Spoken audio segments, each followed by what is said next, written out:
दिलकश, दिलकश जहां।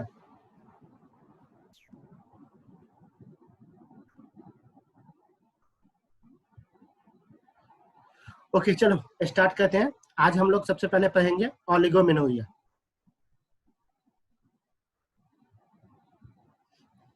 तो टाइटल बना लो ओलिगोमेनोरिया।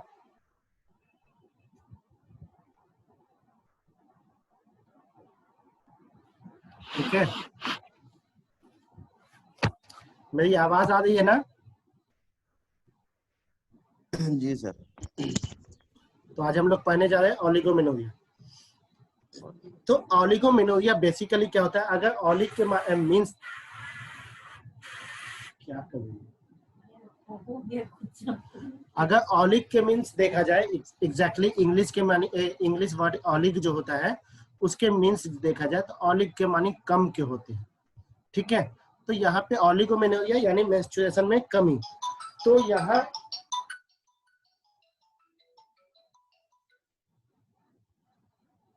यहाँ बात ये नहीं है कि अकाउंट में कमी, बेसिकली क्या होता है, एक मिनट। हाँ अशोक जी, हाँ जल्दी बोलिए, जल्दी प्रणाम, जल्दी बोलिए। हाँ स्क्रीन में।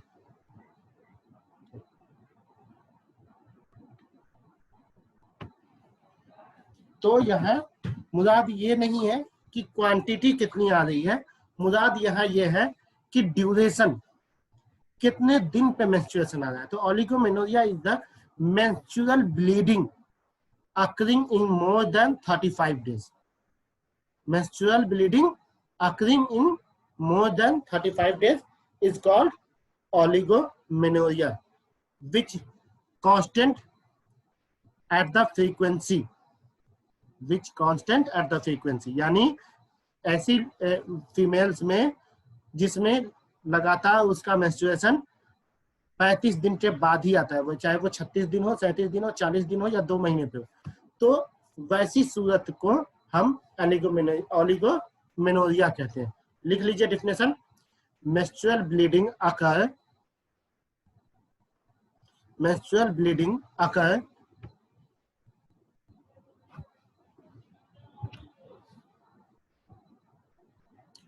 on more than 35 days, more than 35 days 35 days and remain constant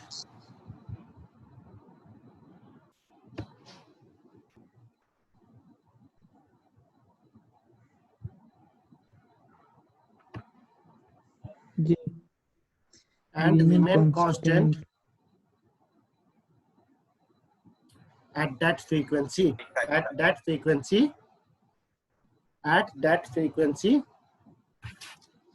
is called oligomenoria,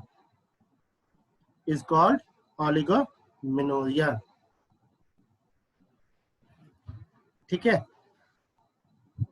यानी मतलब क्या हो गया कि कुछ अरसे तक या लंबे टाइम तक लगातार हर माह जो है, यानी हर 35 दिन के ऊपर में ही उसकी आएगी मेंस्ट्रुएशन, ना कि इस महीने 35 दिन पे आ गई तो अगले महीने 30 दिन पे आ जाएगी, उसके अगले महीने वापस से 35 दिन पे आए या फिर उसके अगले महीने 28 दिन पे आ जाए।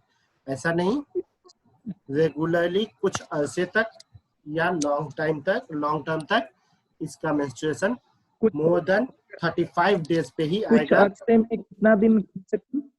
हाँ कुछ अरसे बोल रहा है सर, उसमें मिनिमम कितना दिन? 4 महीना, 5 महीना? ऐसा कोई डिफाइन नहीं किया हुआ है कहीं पे, लेकिन अमूमनता जो है ये साल में हुआ करता है, अमूमनता ऐसा साल में हुआ करता है। ठीक है जी। अब इसके अगर हम काउज की बात करेंगे तो काउज जो है, सबसे पहला काउज क्या हो जाएगा इसका के एज रिलेटेड या तो एडोलसेंट में या फिर प्रेसिडिंग इसमें मेनोपॉज में, या तो एडोलसेंट में या फिर प्रेसिडिंग मेनोपॉज में। ठीक है,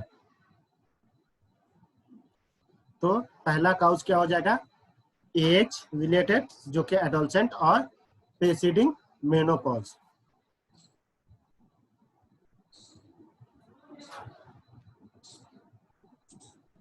जी जी सर। ठीक है, दूसरा क्या हो जाएगा, वेट रिलेटेड, यानी ओबेसिटी,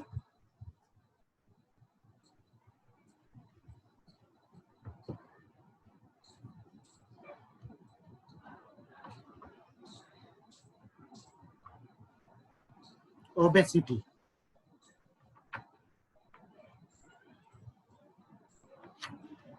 जी ठीक है,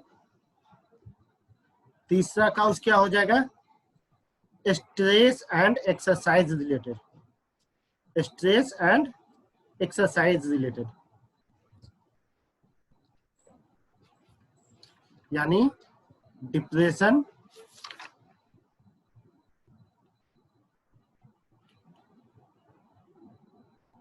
anxiety and mood swing, and mood swing.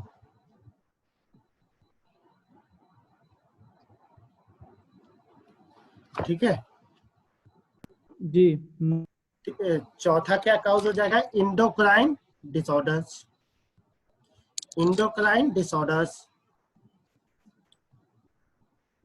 Endocrine disorders में पीसीओएस, पॉलीसिस्टिक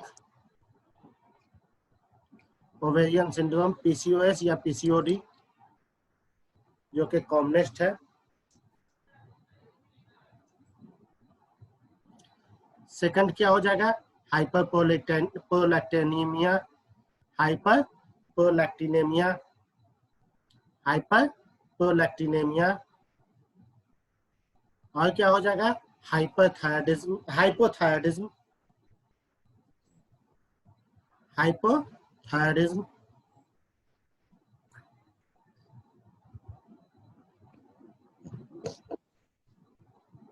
ठीक है, नेक्स्ट जी क्या हो जी जाएगा, नेक्स्ट क्या हो जाएगा, androgen producing tumour, androgen producing tumour, androgen producing tumour, जैसे ओवेरियन ट्यूमर या फिर आपको एड्रीनल ट्यूमर, ओवेरियन ट्यूमर या फिर एड्रीनल ट्यूमर।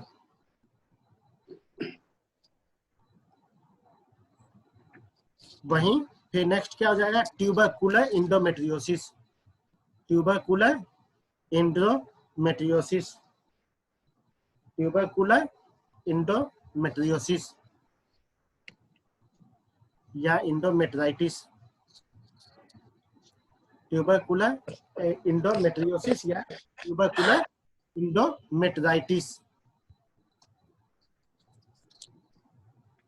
मेट्राइसिस। हाँ? इसके अलावा कुछ ड्रग्स भी है, ड्रग्स जैसे मिथाइल डोपा,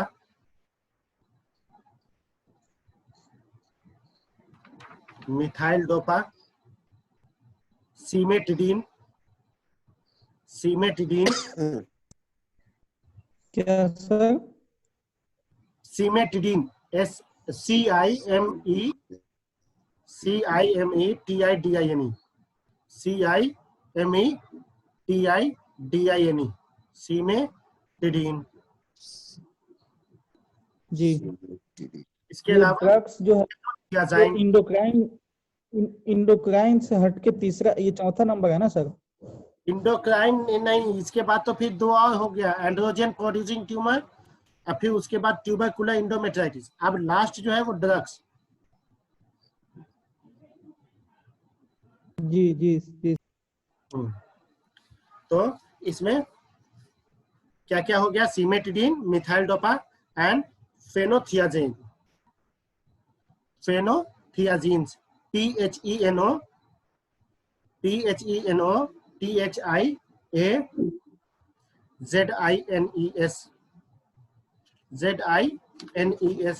फेनोथियाजीन्स, ये सारे के सारे जी काउज हो जाएंगे। अब काउज के बाद अगर इसकी हम बात करें मैनेजमेंट की, सॉरी पहले डायग्नोसिस की, तो डायग्नोसिस में क्या सबसे इंपॉर्टेंट क्या है? डायग्नोसिस में क्या सबसे इंपॉर्टेंट क्या है?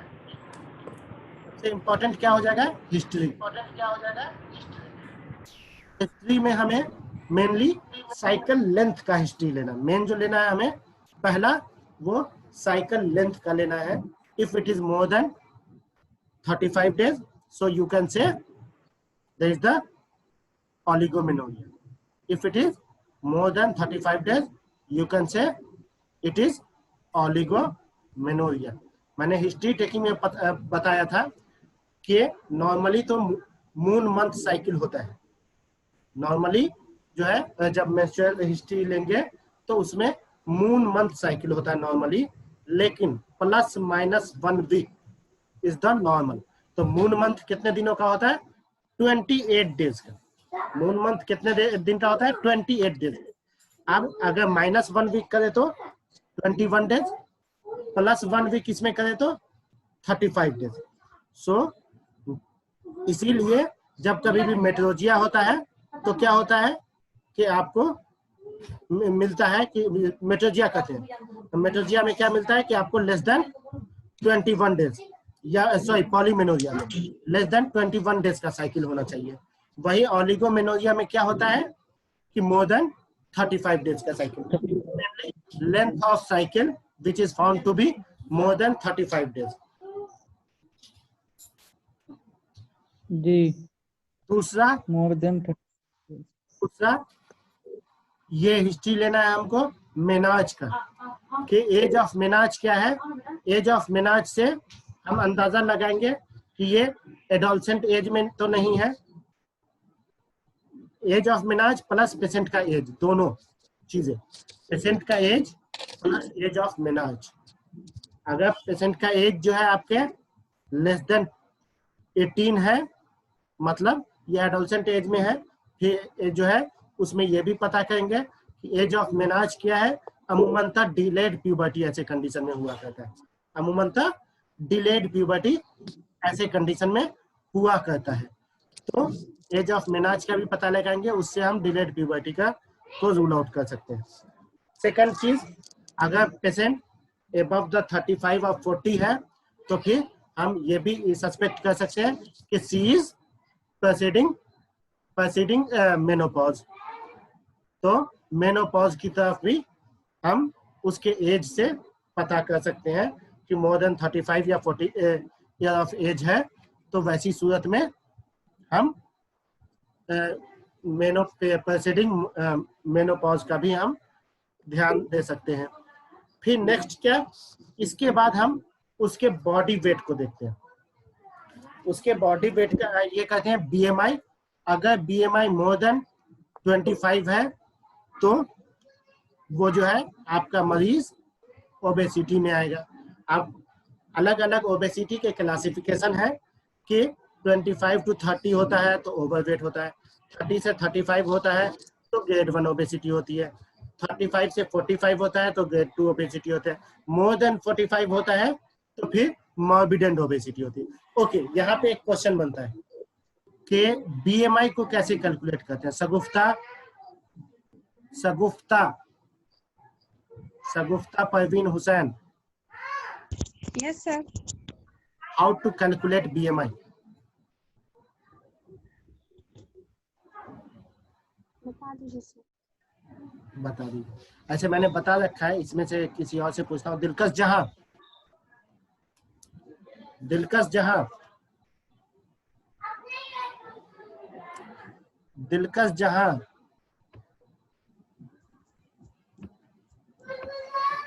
ये, चलो निहाल अशरफ अभी आया था ना, ठीक है। निहाल अशरफ नहीं, शाहिद इमाम जी सर। जी जी जी सर। बीएमआई कैसे कैलकुलेट करेंगे? How to calculate BMI? Sir ये हाइट और वेट से होता है सर। कैसे बताओ? चलो नोट कर लो, नोट कर लो सब। इसको बीएमआई कैलकुलेट करने का 2-3 मरतबा पढ़ा चुका हूँ, फिर भी चलो नोट कर लो। Weight in KG, weight in KG, weight in KG divided by height in metre square, divided by height in metre square.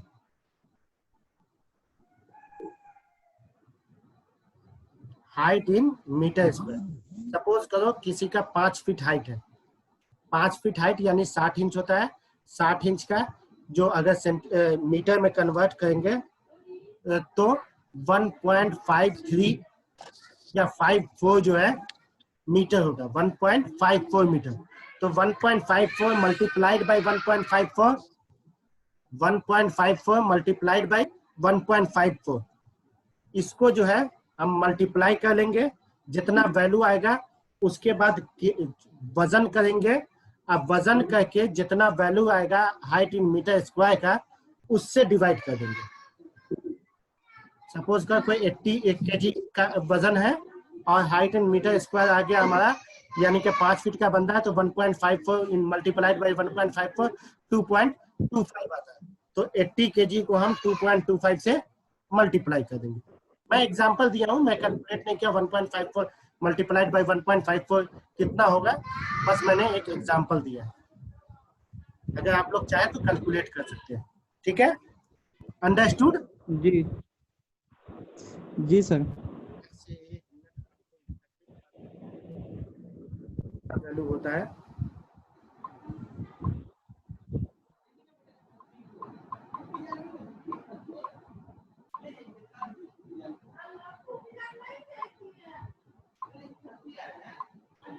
1.54 multiplied by 1.54 2.37 होता है।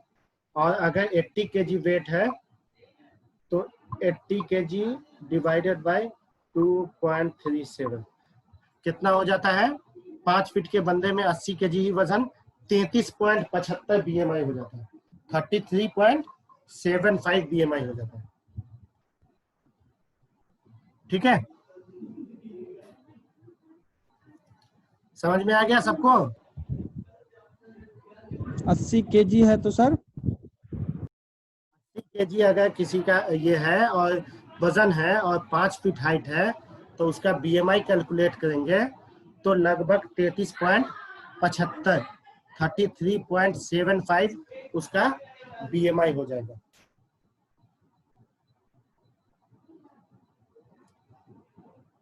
जी सर ठीक है। मैंने कैसे किया? जो हाइट है उसका मीटर में वो 1.54 यानी 164 सेंटीमीटर है, तो मीटर में कितना हो गया? 1.54। 1.54 को मल्टीप्लाई कर दिया मैंने 1.54 से। क्या किया मैंने? 1.54 को मल्टीप्लाई कर दिया मैंने 1.54 से। अब फिर उसको जो वैल्यू आया 2.37, तो 80 केजी को सर आपकी आवाज क्लियर नहीं आ रही है, 2 मिनट। मैंने क्लियर तो 5 आ रही है। मैंने 5 आवाज फीट तो को फर्स्ट क्लास है। मैंने 5 फीट को 1.54 मीटर माना, यानी 154 सेंटीमीटर माना, जो कि 1.54 हुआ। तो 1.54 को मैंने मल्टीप्लाई कर दिया 1.54 से। 1.54 से जब मल्टीप्लाई किया 1.54 को, तो जो वैल्यू आई वो क्या आ गई? वो आ गई 2.37। 2.37 जब 2.37 आ गई वैल्यू, तो इस 2.37 को से मैंने क्या किया? 80 केजी को डिवाइड कर दिया 2.37 से। तो जो वैल्यू आई डिवाइड करके 80 केजी को 2.37 से, वो हमारा क्या आ गया? बीएमआई 33.75। 33.75 आप लोग इसको कैलकुलेटर पे कैलकुलेट कर सकते हैं। ओके, जी लिख लिए सर। ओके, चलो। तो BMI के अकॉर्डिंगली हम ओबेसिटी को रूल आउट कर सकते हैं। फिर उसके बाद हम उसका जब हिस्ट्री लेते हैं, गो एकदम go, don't need to be there, don't need to be there, what I have to say, go, you can come after 15 and 20 minutes.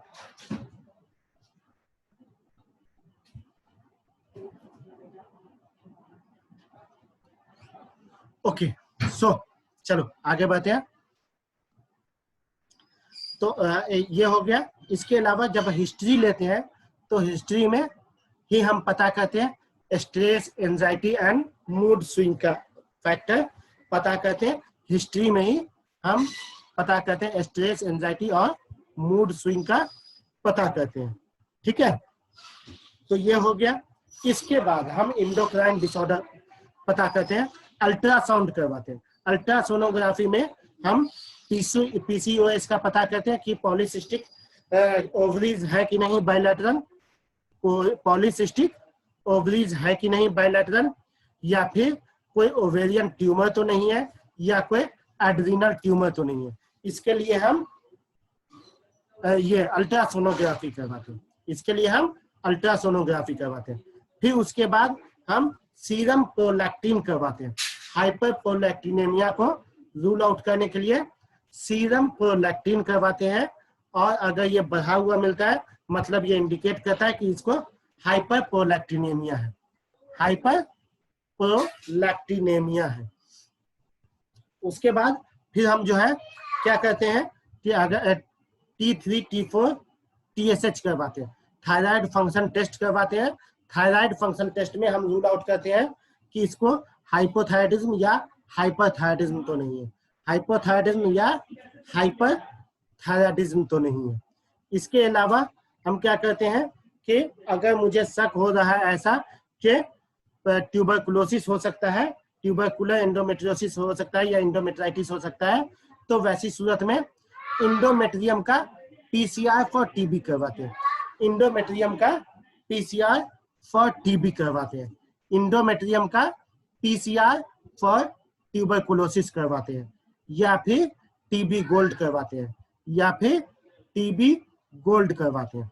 ठीक है, और प्लस में ड्रग का हिस्ट्री लेते हैं कि ये ड्रग्स तो नहीं खा रही है, जैसे मिथाइल डोपा तो नहीं खा रही है, या फिर आपको सिमेटिडीन तो नहीं खा रही है, या फिर फेनोथियाजाइंस तो नहीं खा रही है। ये ड्रग्स का हिस्ट्री लेते हैं। अगर ये सब चीजें नहीं है तो ठीक, और है तो फिर उसका मैनेजमेंट करेंगे। तो आप नेक्स्ट अल्ट्रासोनोग्राफी में क्या क्या करते हैं सर? पॉलीसिस्टिक PCOS को रूल आउट करते हैं। इसके अलावा ओवेरियन ट्यूमर को रूल आउट करते हैं, एड्रीनल ट्यूमर को रूल आउट करते हैं।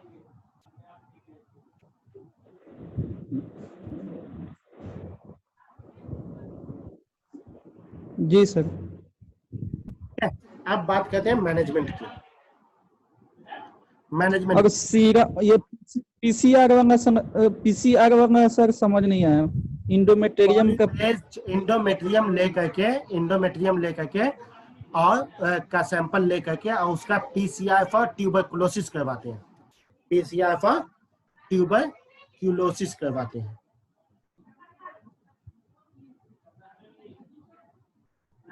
ठीक है, जी जी सर। ओके। इसके अलावा हम जो है क्या करते हैं सर, इंडोमेट्रियम का सैंपल कैसे लेंगे? हाँ, इंडोमेट्रियम का सैंपल कैसे लेंगे सर? मेटियम का PV करके और जो है इसके जरिए क्यूरेटर के जरिए लेते हैं। पर वजाइनल एग्जामिन करने के दौरान क्यूरेटर के जरिए पहले डायलेटर से सर्विक्स को डायलेट करते हैं, और उसके बाद हम थोड़ा सा सैंपल लेते हैं, क्यूरेट करके थोड़ा सा सैंपल ले लेते हैं, या तो पर वजाइनल एग्जामिनेशन करके, या फिर कॉल्पोस्कोपी के जरिए, के जरिए। ठीक है, अब बात करते हैं मैनेजमेंट की। तो मैनेजमेंट में सबसे पहला, अगर एज रिलेटेड है तो बहुत ज्यादा कुछ कर नहीं सकते, तो उसको सबसे पहली चीज क्या होगी? काउंसलिंग। दो चीजों में मेनली काउंसलिंग इंपॉर्टेंट है। दो चीजों में मेन काउंसलिंग इंपॉर्टेंट है। पहली चीज क्या, एज रिलेटेड, दूसरी चीज क्या, स्ट्रेस और एक्सरसाइज इंड्यूस्ड होगा तो स्ट्रेस और एक्सरसाइज इंड्यूस्ड हो सकता है, तो इसमें मेनली काउंसलिंग की जरूरत है, एश्योरेंस की जरूरत है, और उसको बताना है कि ये टाइम बीइंग के लिए है, फिर ये एक टाइम ऐसा आएगा जो नॉर्मलाइज हो जाएगा मेनली।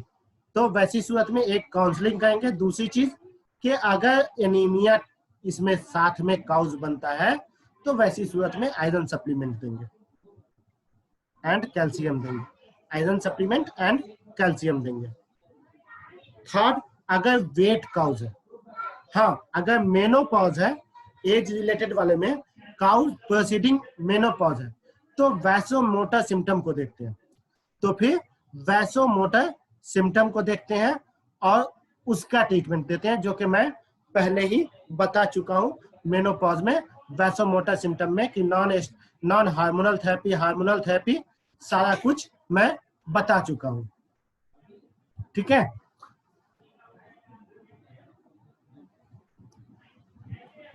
उसके बाद हम वेट से रिलेटेड, तो वेट से रिलेटेड अमूमन ओबेसिटी के कंडीशन में ऐसा होता है, तो ओबेसिटी अगर है तो वेट रिड्यूस कराएंगे। वेट रिड्यूस कराने के लिए अलग अलग ये है कि अगर मॉर्बिडेंट ओबेसिटी है, मॉर्बिडेंट ओबेसिटी है, मॉर्बिड ओबेसिटी है, तो मॉर्बिड ओबेसिटी में हम क्या कहते हैं कि वैसी सूरत में सलाह देते हैं कि या तो आप लाइपोसेक्शन करवा लीजिए या फिर आप बेरिएट्रिक सर्जरी करवाइए, या तो आप लाइपोसेक्शन करवाइए या आप बेरिएट्रिक सर्जरी करवाइए, या तो आप लाइपोसेक्शन करवाइए या आप बेरिएट्रिक सर्जरी करवाइए। क्या क्या होता है लाइपोसेक्शन और बेरिएट्रिक सर्जरी, कोई बता सकता है? लाइपोसेक्शन क्या होता है या फिर बेरिएट्रिक सर्जरी क्या होता है? एनीबॉडी? सर्जरी तो सर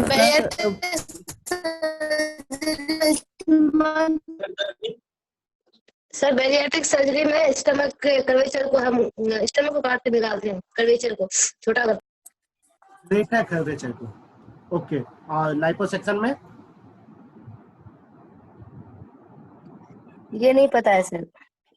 लाइपोसेक्शन में क्या होता है कि अमूमन लाइपोसेक्शन ऐसे लोगों के लिए किया जाता है जो सेंट्रल ओबेसिटी के पेशेंट हो, जो सेंट्रल ओबेसिटी के पेशेंट हो, उनका हिप और एब्डोमेन काफी हेवी हो, तो वैसी सूरत में जो है इसके जरिए लेप्रोस्कोप के जरिए पूरा जो है जो भी हमारा फैटी टिश्यूज है बट पे और एब्डोमेन पे, इसको जो है लाइपोलाइसिस करा के निकाला जाता है। एक तो सर्जिकल होता है, दूसरा नॉन इन्वेंसिव होता है।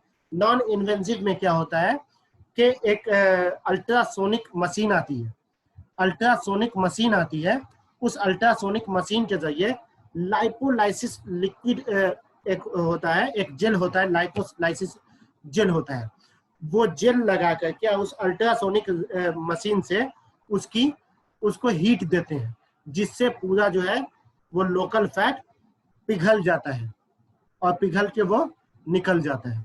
तो इस तरह से लाइपोसेक्शन इसको कहते हैं या लाइपोलाइसिस कहते हैं, लाइपोसेक्शन या लाइपोलाइसिस कहते हैं। ठीक है,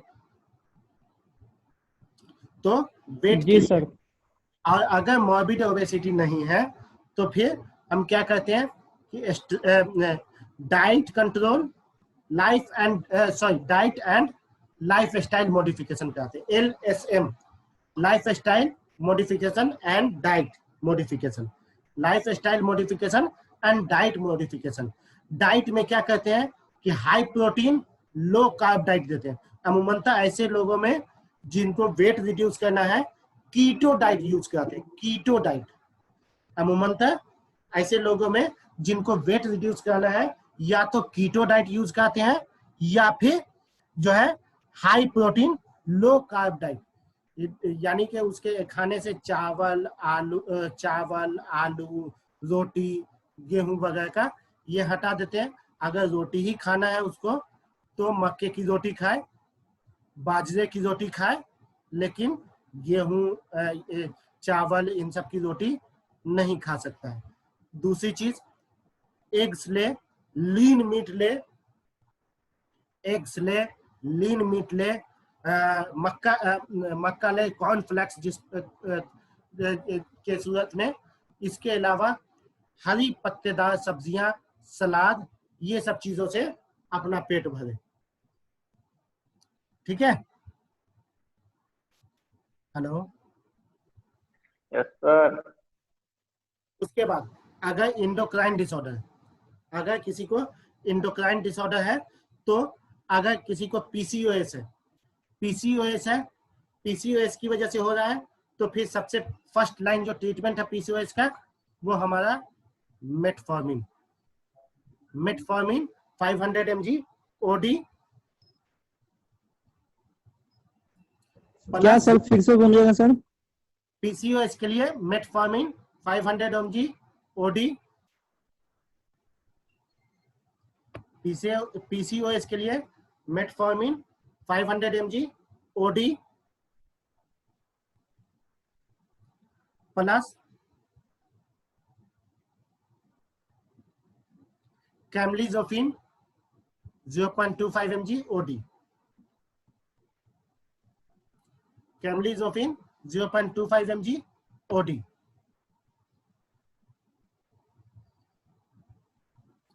कैमली सर, कैमलिजोफिन से क्लोमिजोफिन CLOMIZOFIN।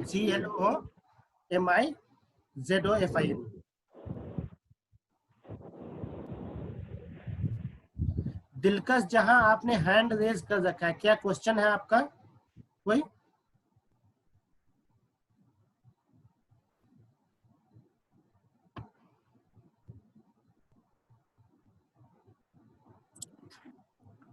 सर मेटफॉर्मिन क्यों देंगे पीसीओएस में? मेटफॉर्मिन सबसे पहली चीज क्या कहती है कि ये जो है ग्लूकोज एब्जॉर्प्शन को बढ़ाता है, जिसकी वजह से वेट लॉस होता है, पहला चीज। दूसरी चीज क्या कहती है कि जो ये सिस्ट होता है, वो सिस्ट को डाइल्यूट कराने का काम करता है, जो चूंकि वाटर रिटेंशन करता है। ठीक है, अभी 1-1.5 मिनट में कट जाएगा, तो दोबारा से ऐड हो जाएगा सब लोग। अगर 5-7 क्लोमिजोफिन 0.5 का sir dose 0.25 mg OD, clomizophin 0.25 mg OD. वहीं क्लोमिजोफिन क्या है सर? ये जो है बेसिकली ये है, क्या नाम है, फॉलिकुलर स्टिमुलेंट है। अगर काउज पीसीओएस है और किसी को कंसीव करना है, तो ये ड्रग्स कंपलसरी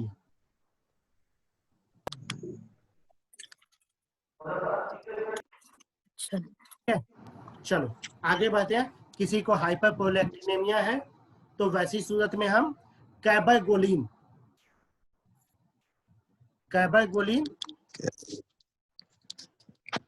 0.25 mg ओडी, 0.25 से 0.5 ओडी।